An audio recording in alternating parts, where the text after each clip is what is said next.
Hi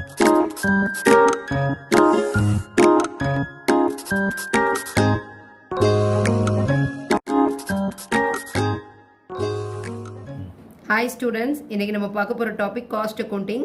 cost sheet போட சொல்லி நிறைய ஸ்டூடெண்ட்ஸ் கேட்டிருந்ததுனால போட்டிருக்கோம். Accounts of Vasudev manufacturer limited for the year ended 31st December 2015 show the following. சில டீட்டெயில்ஸ் உங்களுக்கு கொடுத்துருக்காங்க. இதில் direct labour, direct expenses, factory expenses, office and administration, selling and distribution, closing stock வரை மெட்டீரியல் கொடுத்துருக்காங்க. ப்ராஃபிட் இதில் கொடுத்துட்டாங்க. உங்களை ஃபைண்ட் அவுட் பண்ண சொல்லி என்ன கேட்டிருக்காங்கன்னா, மெட்டீரியல் கன்சியூம்டு கேட்டிருக்காங்க, prime cost, work cost, cost of production, total cost, sales. Normal cost sheet தான் இப்போ ஒர்க் அவுட் பண்ண போகிறோம். இதோடைய ஃபார்மட் இதுதான். ஹெட்டிங் இப்படி நீங்கள் போட்டுக்கணும். Statement of cost for the year ended 31/12/2015 mention பண்ணிக்கோங்க. பர்டிகுலர்ஸ் போட்டுக்கோங்க. 2 காலம் உங்களுக்கு அமௌண்ட் காலம் ஒர்க்கிங்ஸ்க்கே வந்துடும். சரியா? இப்போ நான் வந்து ஃபர்ஸ்ட் ஐட்டம் வந்து ரா மெட்டீரியல் கன்சியூம்டுன்றதை நம்ம ஒர்க் அவுட் பண்ண போகிறோம். அதில் என்னெல்லாம் வரும்னா, ஜஸ்ட் நீங்கள் ரா மெட்டீரியல் சம்மந்தப்பட்ட இன்ஃபர்மேஷனை மட்டும் தான் நான் இங்கே காமிக்க போகிறேன். இதில் என்னென்ன வரும்ன்றத கொஸ்டின் பேப்பர் நான் உங்களுக்கு காமிக்கிறேன். ஃபஸ்ட்டு ஓப்பனிங் ஸ்டாக் அவங்க கொடுத்துருக்காங்க இல்லையா, அதை நம்ம எழுதிக்க போகிறோம். Opening stock of raw material. So அந்த ரா மெட்டீரியலை நம்ம என்ன எழுதுகிறோம், இந்த இன்னர் காலமில் எழுதி வச்சுக்கோங்க. 6720. ஓகேவா? இந்த அமௌண்ட் கொடுத்துருக்காங்க இல்லையா, இதை ஃபஸ்ட்டு நோட் பண்ணிக்கிட்டேன். இதோட நம்ம கரண்ட்டாக பர்ச்சேஸ் பண்ணியிருப்போம் இல்லையா, அதை ஆட் பண்ணணும். பட் அதை ஆட் பண்ணுறதுக்கு முன்னாடி நான் இன்னொன்று சொல்லியிருக்காங்க, மெட்டீரியல் ரிட்டர்ன் டு சப்ளையர் கொடுத்துட்டாங்க. ஸோ அப்போ அந்த மெட்டீரியல் பர்ச்சேஸ்லேருந்து நம்ம இந்த வருஷம் வாங்கினதுலேருந்து ரிட்டர்ன் பண்ணதை நம்ம மைனஸ் பண்ணி தான் காமிக்கணும். ஸோ இது ஆல்ரெடி இன்னர் காலம் நம்ம இங்கே உள்ள கேல்குலேஷன் பண்ணிட்டு இந்த காலமில் நம்ம காமிக்க போகிறோம். ஓகேவா? ஸோ இப்போ ஆட் ஓரத்தில் அப்படி எழுதிக்கோங்க, பர்ச்சேஸ் ஆஃப் ரா மெட்டீரியல். இந்த ரா மெட்டீரியலுடைய அமௌண்ட்டு சம்மில் எவ்வளோ கொடுத்துருக்காங்க, 1,50,000 கொடுத்துருக்காங்க. நான் உள்ளே போட்டுக்கிறேன், பிகாஸ் இதை நம்ம மைனஸ் பண்ணி இங்கே இந்த இன்னர் காலத்தில் காமிக்க போகிறோம். இதில் நம்மளுடைய லெஸ் எந்த அமௌண்ட்டை லெஸ் பண்ண போகிறோம்னா, ரிட்டர்ன்டு மெட்டீரியல் ரிட்டர்ன். ஏன்னா நம்ம கையில் இல்லை, ஏதோ டேமேஜ் ஆகிருக்கு, அதை நம்ம ரிட்டர்ன் பண்ணியிருக்கோம். ஓகேவா? அந்த ரிட்டர்னை நம்ம லெஸ் பண்ணி காமிக்கிறோம். 1,50,000லேருந்து ஒரு 2,000 நான் லெஸ் பண்ணிட்டோம்னா வெளியே அமௌண்ட் எழுதிக்கோங்க, 1,48,000. ஸோ அப்போ நம்மளுக்கு ஓப்பனிங் ஸ்டாக் வந்துருச்சு. கரண்ட் பர்ச்சேஸ் ஒரு 1,48,000 வந்திருக்கு. ஓகேவா? இது ரெண்டையும் நீங்கள் ஆட் பண்ணிக்கோங்க. ஆட் பண்ணி இன்னர் காலம்லேயே வச்சுக்கணும். இது ரெண்டையும் ஆட் பண்ணோன்னா 1,54,720. ஓகேவா? ஸோ இதில் நம்ம எதை மைனஸ் பண்ணி காமிக்கணும்னா, க்ளோசிங் ஸ்டாக். இந்த சம்மில் க்ளோசிங் ஸ்டாக் எங்கே கொடுத்துருக்காங்க, கடைசியாக தான் கொடுத்துருக்காங்க. யூஸ்வலாக ரா மெட்டீரியல் சம்மந்தப்பட்டது எல்லாமே இதுக்குள்ளே நம்ம கொண்டு வந்துடணும். க்ளோசிங் ஸ்டாக் ஆஃப் மெட்டீரியல் வந்து 7,720 கொடுத்துருக்காங்க. அதை நம்ம லெஸ் பண்ணி காப்பணும். இப்போ இதில் பார்த்தீங்கன்னா opening plus purchase minus closing. So opening plus purchase minus closing. So closing raw material, அந்த க்ளோசிங் ரா மெட்டீரியலை நான் இப்போ லெஸ் பண்ணி காமிக்க போகிறேன். அதோடைய வேல்யூ என்ன கொடுத்துருக்காங்க சம்மில் பாருங்கள், 7,720. அதை லெஸ் பண்ணிடுங்க.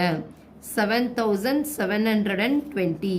இது ரெண்டையும் லெஸ் பண்ணி தான் நான் என்ன செய்யலாம், அவுட்ரு காலத்தில் எழுதலாம். பட் அதுக்கு முன்னாடி நான் ப்ரைம் காஸ்ட் வரையும் நான் இதை மார்க் பண்ணிக்கலாம். அதனால கொஞ்சம் பெஸ்ட்டாக இருக்கும். ஸோ இது ரெண்டையும் லெஸ் பண்ணோன்னா 1,47,000. ஸோ இதுதான் என்னதுன்னா ரா மெட்டீரியல் கன்சியூம்டு. இது பேர் என்னன்னா, நம்ம இந்த வருஷத்தில் எவ்வளோ ரா மெட்டீரியல் யூஸ் பண்ணியிருக்கோம். அதனால நான் வேறு கலரில் இது மென்ஷன் பண்ணுறேன், ரா மெட்டீரியல் கன்சியூம்டு. ஸோ இதுதான் வந்து நம்ம கேல்குலேட் பண்ண அமௌண்ட்டு. இது போக அடுத்த வரிசையாக என்னென்ன அமௌண்ட் கொடுத்துருக்காங்கன்றதை பாருங்கள். டைரக்ட் லேபர் கொடுத்துருக்காங்க. டைரக்ட் எல்லாமே இதுக்குள்ளே வந்துடும். அதாவது எது கேல்குலேட் பண்ண போகிறோம்னா, ப்ரைம் காஸ்ட். ப்ரைம் காஸ்ட்னா பேசிக் காஸ்ட். அந்த பேசிக் காஸ்ட்டை உள்ளே நம்ம இன்சர்ட் பண்ண போகிறோம். ஸோ அதில் கொஸ்டினில் நம்மளுக்கு என்னென்ன கொடுத்துருக்காங்கன்றதை பாருங்கள். டைரக்ட் லேபரும் டைரக்ட் எக்ஸ்பென்சஸ் மட்டும்தான் இருக்குது. டைரக்ட் லேபர், டைரக்ட் எக்ஸ்பென்சஸ் மட்டும்தான் இருக்குது. ஸோ டைரக்ட் லேபரையும் டைரக்ட் எக்ஸ்பென்சஸையும் ஆட் பண்ணிக்கோங்க.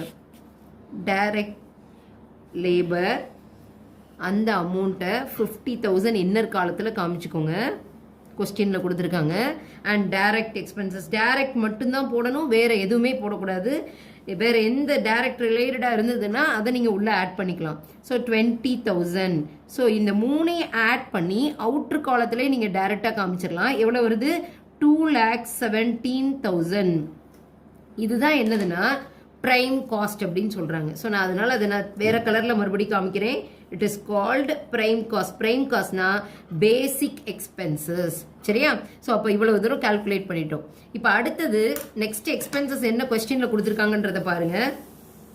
டைரக்ட் லேபர் முடிச்சிட்டோமா, டைரக்ட் எக்ஸ்பென்சஸ் முடிச்சிட்டோம். நெக்ஸ்ட் ஃபேக்டரி எக்ஸ்பென்சஸ் கொடுத்துருக்காங்க. ஃபேக்டரி எக்ஸ்பென்சஸ் ஆட் பண்ணோம்னா ஒர்க் காஸ்ட் கிடைக்கும். ஒன்றும் இல்லை, ஒர்க் காஸ்ட்டும் ஃபேக்ட்ரி காஸ்ட்டும் ஒன்று தான், பட் த நேம் டிஃபர்ஸ், அவ்வளோதான். ஸோ இதோட எதை ஆட் பண்ண போகிறோம்? ஃபேக்ட்ரி எக்ஸ்பென்சஸை ஆட் பண்ண போகிறோம். ஃபேக்ட்ரி எக்ஸ்பென்சஸ் அமௌண்ட் வந்து 15,300 சொல்லி கொடுத்துருக்காங்க. ஸோ அதை நம்ம டைரெக்டாகவே அவுட்ரு காலத்தில் நம்ம ஆட் பண்ணிக்கலாம். ஸோ இது ரெண்டையும் ஆட் பண்ணோன்னா நம்மளுடைய வேல்யூ எவ்வளோ வருதுன்னா 2,32,300. ஸோ இதுதான் என்னதுன்னா நம்மளுக்கு ஒர்க் காஸ்ட்டு நான் மென்ஷன் பண்ணணும், இல்லை ஃபேக்ட்ரி காஸ்ட் எதுனாலும் ஓகே தான். ஏன்னா ஃபேக்ட்ரி ரிலேட்டட் எக்ஸ்பென்சஸ் வேறு என்ன ஃபேக்ட்ரி ரிலேட்டட் எக்ஸ்பென்சஸ் கொடுத்துருந்தாலும் நீங்கள் இதுக்குள்ளே ஆட் பண்ணிக்கலாம். ஸோ அப்போ இது பேர் என்னது? Works cost or factory cost. ஓகேவா? ஸோ அப்போ இந்த இதையும் நம்ம கால்குலேட் பண்ணிட்டோம். அடுத்தது என்ன எக்ஸ்பென்சஸ் கொடுத்துருக்காங்கன்னு பாருங்கள். ஆஃபீஸ் அண்ட் அட்மினிஸ்ட்ரேட்டிவ் எக்ஸ்பென்சஸ் கொடுத்துருக்காங்க. ஸோ அப்போ அதை ஆட் பண்ணோன்னா நம்மளுடைய என்ன கிடைக்கும்னா காஸ்ட் ஆஃப் ப்ரொடக்ஷன், அதாவது நான் ப்ரொடியூஸ் பண்ணுற வரையும் நம்மளுக்கு என்ன எக்ஸ்பென்சஸ். ஸோ இதோட நான் ஆட் பண்ணிக்கிறேன் ஆஃபீஸ் அண்ட் அட்மினிஸ்ட்ரேட்டிவ் எக்ஸ்பென்சஸ். அட்மினிஸ்ட்ரேட்டிவ்னா நிர்வாகத்தன்மை உள்ள அதுக்குரிய செலவுகள்.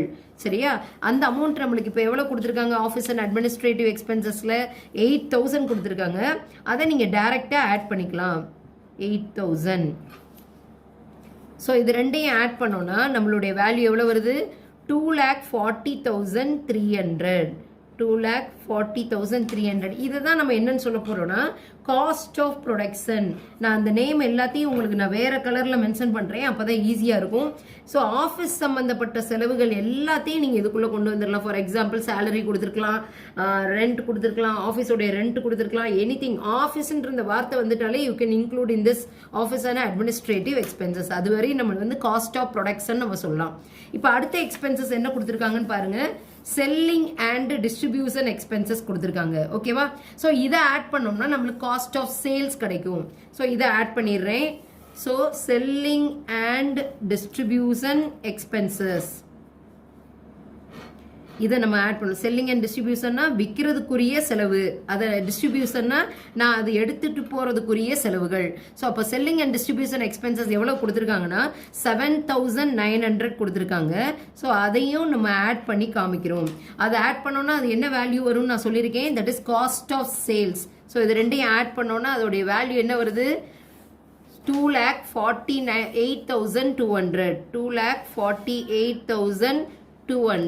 ஸோ இதுதான் நான் என்னன்னு சொல்றேன்னா காஸ்ட் ஆஃப் சேல்ஸ். மறுபடியும் நான் வேற பென்ல எழுதிருக்கேன். இதை நீங்க எக்ஸாம்லயும் இதே மாதிரி பண்ணலாம், பட் ரெட் யூஸ் பண்ணாதீங்க, பிளாக் யூஸ் பண்ணிக்க. உங்களுக்கு தெரியணுன்றதுக்காக நான் கொஞ்சம் ரெட் கலர்ல யூஸ் பண்ணியிருக்கேன்.